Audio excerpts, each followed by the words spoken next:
बिस्मिल्लाहिर्रहमानिर्रहीम। अल्हम्दुलिल्लाह कफ़ा वसलामुन अला इबादिल्लज़ीना इस्तफ़ा अम्मा बाद। अऊज़ु बिल्लाहि मिनश्शैतानिर्रजीम। बिस्मिल्लाहिर्रहमानिर्रहीम। इन्नहु यराकुम व क़बीलुहु मिन हैसु ला तरौनहुम।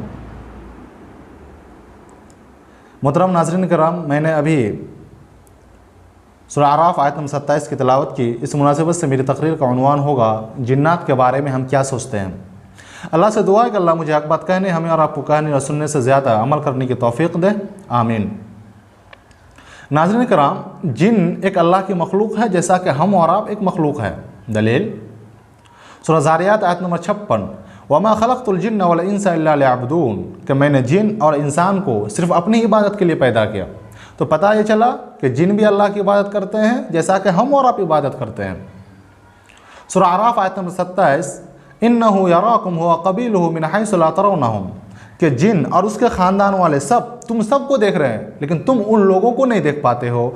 तो अल्लाह ने जिन को ऐसी पावर, ऐसी ताकत दे रखा है कि वो हम लोगों को देख लेता है, लेकिन हमारे पास ऐसी ताकत नहीं है कि हम और अब जिन्नात को देखें। जिन अल्लाह की इबादत करता है, अगर कोई ना करे इबादत, इंसान में से हो चाहे जिन में से हो, तो जहन्नुम के अंदर जाएंगे। दलील वलक़द ज़रअना लिजहन्नम कसीरम मिनल जिन्न वल इंस लहुम क़ुलूबुन ला यफ़क़हून बिहा व लहुम अय्युन ला युबसिरून बिहा व लहुम आज़ानुन ला यस्मऊन बिहा।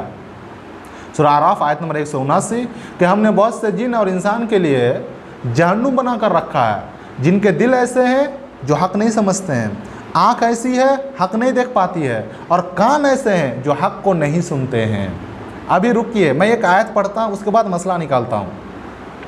सूरह हिज्र आयत नंबर 26 से लेकर 27 तक पढ़िए। वलक़द ख़लक़नल इंसाना मिन सलसालिम मिन हमाइम मसनून वल जन्ना ख़लक़नाहु मिन क़ब्लु मिन नारि समूम, कि हमने इंसान को काली, सड़ी और खनखनाती मिट्टी से पैदा किया, और उससे पहले हमने जिन्नात को शोले वाली आग से पैदा किया। तो पता ये चला जिन्नात को अल्लाह ने पहले पैदा किया, इंसान को अल्लाह ने बाद में पैदा किया। एक और चीज़, जिन्नात को अल्लाह ने आग से बनाया और जहन्नुम के अंदर आग है, तो अगर कोई बुरा जिन है तो आग को आग कैसे अजाब देगी? जहन्नुम के अंदर आग है, जिन्नात को आग से बनाया गया, तो जहन्नुम के अंदर अजाब कैसे देंगे? एक मिसाल के ज़रिए समझते हैं। अगर दो इंसान लड़ाई करे और दोनों इंसान मिट्टी से बना है, तो लड़ाई करता है तो मुक्का मारता है तो चोट लगती है कि नहीं लगती? हालांकि मिट्टी मिट्टी को मार रही है। कोई अगर हमें और आपको ढेला फेंक के मारे, मिट्टी फेंक के मारे, तो चोट लगेगी ना। तो अगर एक मिट्टी दूसरी मिट्टी को चोट पहुंचा सकती है, तो एक आग दूसरी आग को आज़ाब क्यों नहीं दे सकती? एक मैं अक्लन और दिमागन में बता रहा हूँ। और वैसे अल्लाह के पास क्या ताकत नहीं है भाई? हर चीज़ अल्लाह ताला कर सकता है। कौन सी चीज़ की ताकत नहीं है? नऊज़ुबिल्लाह। इन्नल्लाह अला कुल्लि शैइन क़दीर, कि अल्लाह ताला हर चीज़ पर कादिर है। तो अल्लाह ताला किसी न किसी चीज़ के ज़रिए जिन्नात को आज़ाब दे सकता है। जिन और शैतान, इन दोनों में अगर फ़र्क करना हो तो आप एक जुमला याद रखिए कि हम और आप हर शैतान को जिन्नात कह सकते हैं, हर शैतान को जिन्नात कह सकते हैं, लेकिन हर जिन्नात को शैतान नहीं कह सकते। मतलब हर शैतान को जिन्नात नहीं कहेंगे और हर जिन को शैतान, हर शैतान को जिन कह सकते हैं, लेकिन हर जिन को शैतान नहीं कहेंगे। इसका मतलब ये हुआ कि जिन्नात में से कुछ अच्छे लोग होते हैं और शैतान जो होते हैं वो बुरे लोग होते हैं। दलील व अन्ना मिन्ना सालिहून व मिन्ना दूना ज़ालिक कुन्ना तराइक़ क़िददा, के सूरह जिन आयत नंबर 11, कि हम में से कुछ ऐसे हैं जो कि अच्छे हैं और कुछ ऐसे हैं जो कि बुरे हैं। जिन्नात के बारे में कि हम में से कुछ ऐसे हैं जो कि अच्छे हैं और कुछ ऐसे हैं जो कि बुरे हैं, यानी कि मुख्तलिफ रास्ते से बटे हुए हैं। और बहुत सारे उलमा ने यह भी कहा है और एक कहा गया है कि जिन्नात के यहाँ पर भी फ़िरक़े हैं, जैसा कि हमारे यहाँ फ़िरक़े हैं, उन लोग के वहाँ पर भी मज़हब है, अलग अलग मज़हब। तो अब अच्छे हैं बुरे हैं, तो अब अच्छे जिन्नात की मिसाल एक दो हदीस बयान करते हैं। दलील सही मुस्लिम किताब सलाह हदीस नंबर 450, हज़रत अब्दुल्लाह इब्न मसऊद रज़ी अल्लाह ताला अन्हु कहते हैं कि एक रात बड़ी परेशानी हो गई, हम लोग बड़े यानी कि बड़े परेशान हो गए। अल्लाह के नबी सल्लल्लाहु अलैहि वसल्लम को ढूंढ रहे, अल्लाह के नबी मिले ही नहीं। कहाँ चले गए अल्लाह के नबी? उस तुतीरा अविगतीला, तर्जुमा किया कि किसी ने उड़ा कर लेकर गया, किसी ने मार दिया, या फिर किसी ने बाद में ये कहा कि जिन्नात लोग तो उठा कर नहीं लेकर गए, हमको तो डर लग गया। इतने में देख रहे हैं कि अल्लाह के नबी सल्लल्लाहु अलैहि वसल्लम सामने से आ रहे हैं। अल्लाह के नबी कहाँ चले गए थे? अब आज की रात तो बड़ी परेशानी वाली रात गुजरी है, बड़ी परेशानी वाली रात गुजरी है। अल्लाह के नबी ने कहा हुआ कुछ नहीं था। अतानी दायल जिन, जिन्नात का एक नुमाइंदा मेरे पास आया था, फ़ज़हब तुमाहु, तो मैं उसके साथ चला गया। जाने के बाद मैं उन लोगों पर कुरान पढ़ा। अभी देखिए जिन्नात भी कुरान करीम पढ़ते, तो उन लोगों पर कुरान पढ़ा, उन लोगों ने मुझे घुमाया, आग उग दिखाया। उसके बाद उन लोगों ने मुझसे पूछा कि हमारा खाना क्या, खुराक क्या है। हम और आप आज बहुत हड्डी खाए, नल्ला खाए, इधर उधर फेंक दिए। हड्डी को बहुत चूस चास के खाते हैं ना। अगर हम और आप किसी की शादी में चले गए, ओहो, लड़की वाले पर हम और अब जुल्म करके बैठते हैं, तो हम और अब हड्डी खाए, चूस चास के फेंकते हैं। तो जैसे ही हमने और आपने हड्डी को फेंका, अल्लाह ताला उस पर गोश्त चढ़ा देता है। और ये खुराक होता है किसके लिए? जिन्नात लोगों के लिए। इसलिए अल्लाह के नबी सल्लल्लाहु अलैहि वसल्लम ने फरमाया, ला तस्तंजू बिर्रौस वला बिलइज़ाम फ़इन्नहु ज़ादु इख़वानिकुम मिनल जिन। ऐ लोगो, हड्डी और मेगनी से इस्तिंजा मत करो, क्योंकि ये तुम्हारे भाई जिन्नात लोगों के लिए खाना है, खुराक है, और मेगनी उसके जानवर के लिए खुराक है। यानी कि हड्डी जिन्नात के लिए और जिन्नात के जानवर के लिए क्या खुराक है? मेगनी। तो हमें और आपको चाहिए कि भाई हड्डी फेंक रहे हैं तो कुछ रख दीजिए, ताकि जिन्नात लोगों के लिए भी हो जाए। लेकिन चूस चास के जैसे ही फेंकते हैं हम और आप, अल्लाह ताला उस पर गोश्त चढ़ा देता है। ये अल्लाह ताला की तरफ से है। एक और हदीस सही मुस्लिम किताब सलाम हदीस नंबर 2236, अबू साहिब बयान करते हैं कि मैं अबू सईद खुदरी का घर गया। अबू सईद खुदरी रज़ी अल्लाह ताला अन्हु नमाज़ पढ़ रहे थे, तो मैं चारपाई पर बैठा। जैसे ही चारपाई पर बैठा तो चारपाई हिलने लगी, हरकत करने लगी। तो मैं नीचे ताक कर देख लिया। तो जैसे ही नीचे ताक कर देखा तो देखा क्या? सांप है, सांप। तो मैं मारने के लिए खड़ा हो गया।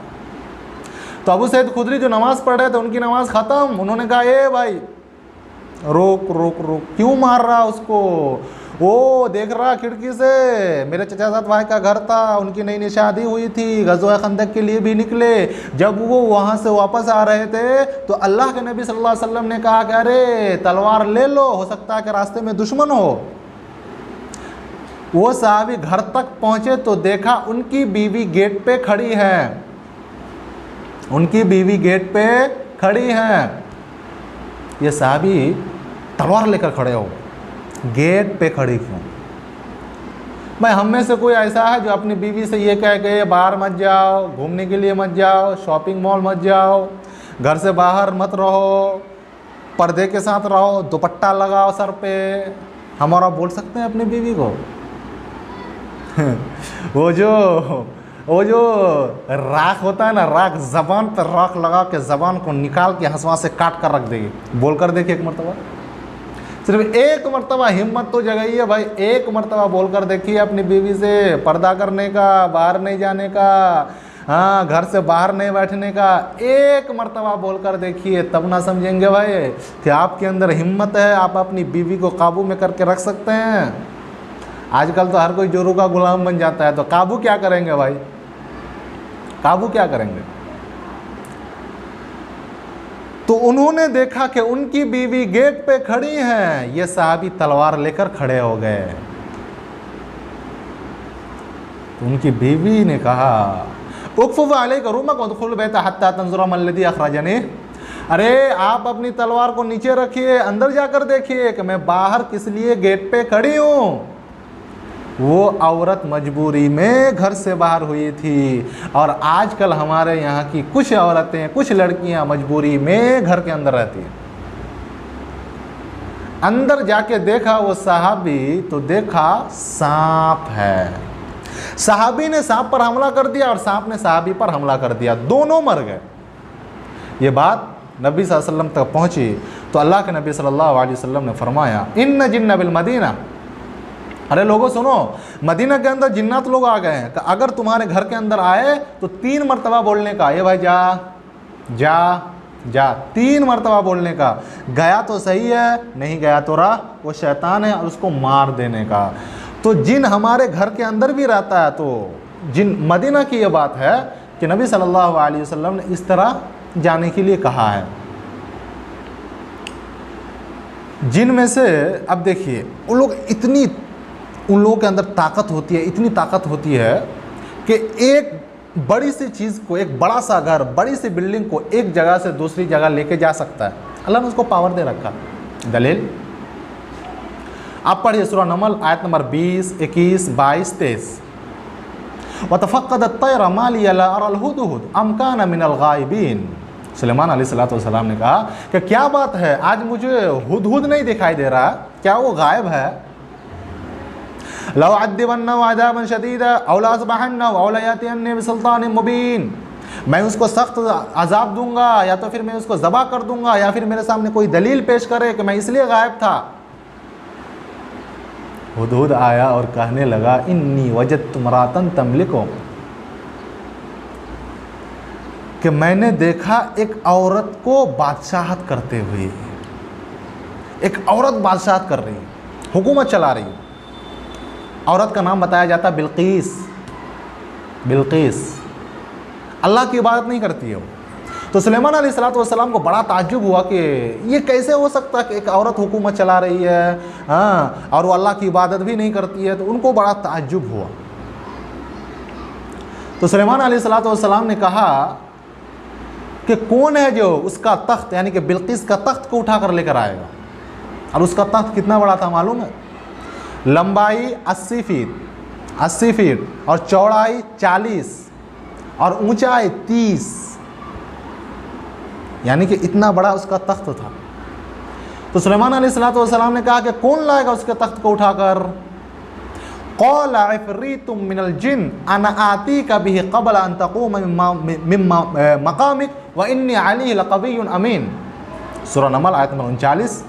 एक ताकतवर जिन्नात जिसका नाम था इफ़रीत, उसने कहा कि आप अपनी मजलिस से उठेंगे उससे पहले मैं आपको लाकर दे दूंगा। मैं इस पर कादिर हूँ, मैं इस पर ताकत रखता हूँ, मैं इस काम को कर सकता हूँ, और आप मुझको अमानतदार में से पाएंगे। अब देखिए कितनी बड़ी ताकत है, कितनी बड़ी बिल्डिंग, कितनी क्या कहते हैं, कितना बड़ा घर एक जगह से दूसरी जगह लेकर जा सकता है। अल्लाह ने उसको पावर दे रखा। और अमानतदार भी जिन्नात होते हैं। तो अच्छे जिन्नात। अब मैं बात करता हूँ बुरे जिन्नात की। सही मुस्लिम की हदीस है और हदीस नंबर 1209। अल्लाह के नबी सल्लल्लाहु अलैहि वसल्लम ने फरमाया कि गुज़िश्ता रात एक जिन ने मुझ पर हमला कर दिया। मैं नमाज़ पढ़ रहा था। लियक़ता अलैहि सलाह, ताकि मेरी नमाज को तोड़ दे, मेरी नमाज को ख़त्म कर दे। अल्लाह के नबी कहते हैं कि अल्लाह के हुक्म से मैंने उसको काबू में कर लिया, और मैंने सोचा कि मैं उसको मस्जिद में बांध दूँ ताकि मैं तुम लोगों को दिखा सकूँ। तो अल्लाह के नबी सल्लल्लाहु अलैहि वसल्लम कहते हैं कि मुझे सुलेमान अलैहिस्सलाम की वो बात याद आ गई। रब्बिग़फ़िरली वहबली मुल्कन ला यंबग़ी लिअहदिन मिन बअदी। सुलेमान अलैहिस्सलाम ने कहा था कि मेरे रब तू मुझे बख्श दे, तो मुझे ऐसी हुकूमत दे कि मेरे बाद किसी को ऐसी हुकूमत नसीब ना हो। तो अल्लाह के नबी कहते हैं कि जब ये बात मुझे याद आ गई तो मैंने उसको छोड़ दिया और अल्लाह ताला उसको ज़लील और रुसवा कर दिया। तो अगर बुरे जिन हैं, जिन्नात हैं, तो आपको वो बुराई की तरफ लेकर जाएगा, आपकी नमाज में खलअंदाजी करेगा, आपकी नमाज को तोड़ सकता है। एक और हदीस सही मुस्लिम हदीस नंबर 5817। अल्लाह के नबी से पूछा गया कि आप काहिन के बारे में क्या कहते हैं, जो गायब की बात बताता है, उसके बारे में क्या कहते हैं आप? लैसू बिशै, अरे वो कुछ नहीं होता।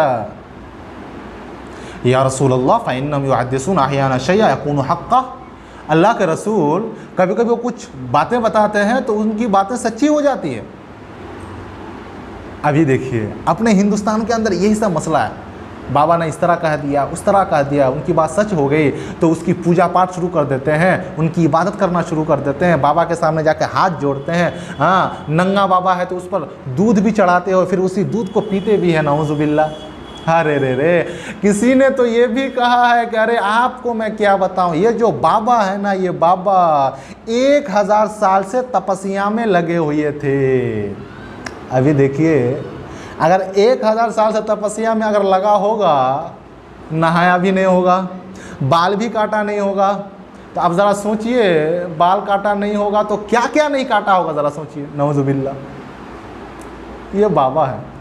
औरतें जाती है, जब बच्चा पैदा नहीं होता है, बाबा के पास गई, अपनी इज्जत उतार के आ जाती है, पैसा भी देकर आ जाती है, जेब ढीली करवा के आ जाती है। अपने हिंदुस्तान के अंदर इस चीज़ का चलन बहुत है। अल्लाह के नबी सल्लल्लाहु अलैहि वसल्लम ने फरमाया, तिलकल कलिमतु यख्तफुहल जिन्न फ़यक़ुर्रुहा फ़ी उज़्नि वलिय्यिही क़र्रत दजाजा। अरे ये जिन्नात की बात होती है। जिन्नात आसमान की तरफ जाता है, वहाँ से बात को उचक लेता है और काहिन के कान में मुर्गी की तरह कट कट कटाते रहता है। यानी कि आसमान जाकर बात को लेकर आता है और काहिन के कान में डाल देता है, और उनकी एक बात में 100 झूठ बात मिला देता है। अभी यहाँ सवाल पैदा होता है कि जिन्नात आसमान के ऊपर जाता है, वहाँ बात उचक लेता है, बात को लेकर आता है, तो क्या आज भी इस तरह का मसला चलता है क्या? आज भी है, लेकिन बहुत कम, 1-2% आप समझिए, लेकिन पहले ज़्यादा था। अब जब पहले ज़्यादा था तो फिर वहाँ आसमान में पहरेदार लगा दिए गए, तो आजकल इस तरह नहीं होता। अब आखिरी हदीस बयान कर रुखसत होता हूँ। अल्लाहुम्मा लका अस्लमतु व बिका आमनतु व अलैका तवक्कलतु व इलैका अनबतु व बिका खासमतु इन्नी अऊज़ु बिइज़्ज़तिका ला इलाहा इल्ला अंतल हय्यु अल्लज़ी ला यमूत वल इंसु वल जिन्नु यमूतून। ऐ अल्लाह, मैं तेरे फरमा बरदार हो गया, मैं तेरे लिए फरमा बरदार हो गया, मैं तेरे साथ ईमान लाया, तेरी तरफ रुजू किया, तेरी मदद से कुफ्र के साथ लड़ाई की। ऐ अल्लाह, मैं इस बात से तेरी इज़्ज़त की पनाह लेता हूँ और तेरे सिवा कोई माबूद नहीं कि तू मुझे सीधे रास्ते से हटा दे। तू हमेशा ज़िंदा रहने वाला है और इंसान और जिन सब मर जाएंगे। तो पता ही चला, इंसान भी मरता है, जिन्नात भी मरता है। अब मैं यहीं से अपनी बातों को ख़त्म करता हूँ। अल्लाह से दुआ है कि अल्लाह ताला हम तमाम लोगों को जिन्नात के बारे में सही समझ की तौफ़ीक़ अता फ़रमाए। आमीन। वस्सलामु अलैकुम व रहमतुल्लाहि व बरकातुहू।